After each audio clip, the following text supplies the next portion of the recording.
નોકરી હોય તો નિવૃત્તિ પછી પેન્શન સહિતના લાભો મળતા હોય છે, પરંતુ ખાનગી નોકરી કરનારાને નિવૃત્તિ પછી પણ આવકની ચિંતા રહેતી હોય છે। ત્યારે મોરબીની એક શાળાએ એવું ઐતિહાસિક પગલું ભર્યું છે, જે અન્ય સંસ્થાઓ પણ પ્રેરણારૂપ બનશે। મોરબીની ઓમ શાંતિ વિદ્યાલયે સ્ટાફના હિતમાં લીધો છે પ્રેરણાદાયી અને ઐતિહાસિક નિર્ણય। શાળામાં વર્ષો સુધી સેવા આપી નિવૃત્ત થયેલા તમામ શિક્ષકો, પ્યુન અને અન્ય સ્ટાફ માટે સંસ્થાએ આજીવન પેન્શન યોજના અમલી બનાવી છે। આ યોજનાનો અમલ 1 જાન્યુઆરીથી કરવામાં આવ્યો છે। શાળા દ્વારા હાલમાં માસિક 3000 રૂપિયા પેન્શન શરૂ કરાયું છે, જેમાં સમય જતાં મોંઘવારી મુજબ વધારો પણ કરાશે।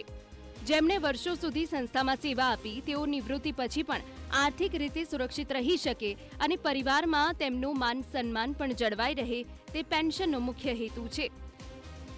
અહીંયા સ્કૂલમાં નિષ્ઠાપૂર્વક તો ભણાવ્યું છે એણે કે પટ્ટાવાળા તરીકે જે હોય તે, પણ ઘરે ગયા પછી એનું જીવન સુખમય જાય અને મોતે ન બગડે એનું, આવા હેતુથી આ પેન્શનની સ્કીમ શરૂ કરી અને ગ્રેજ્યુએટી પણ આપીશું અને આ પ્રોવિડન્ટ ફંડની પણ અમારી પાસે ઘણા વર્ષોથી જોગવાઈ છે।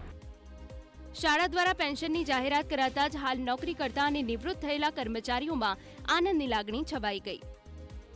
અહીંયા 28 વર્ષ સુધી સર્વિસ કરી છે અને ઓચિંતા જ મને હજી હમણાં ખબર નહોતી, નિવૃત્ત થયા પછી સાહેબનો ફોન આવ્યો કે તમને આ રીતે 3000નું પેન્શન આપવાનું છે, તો અમારા માટે તો ગૌરવની વાત છે। ખૂબ જ સારી રીતે આ સાહેબે આવું અમારા માટે વિચાર્યું, તે સારી બાબત કહેવાય।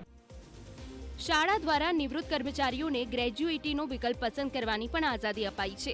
જે કર્મચારીઓને પેન્શન નથી જોઈતું તેઓને ગ્રેજ્યુએટી પેટે અંદાજે 5 લાખ રૂપિયા ચૂકવવાની જોગવાઈ પણ કરાઈ છે।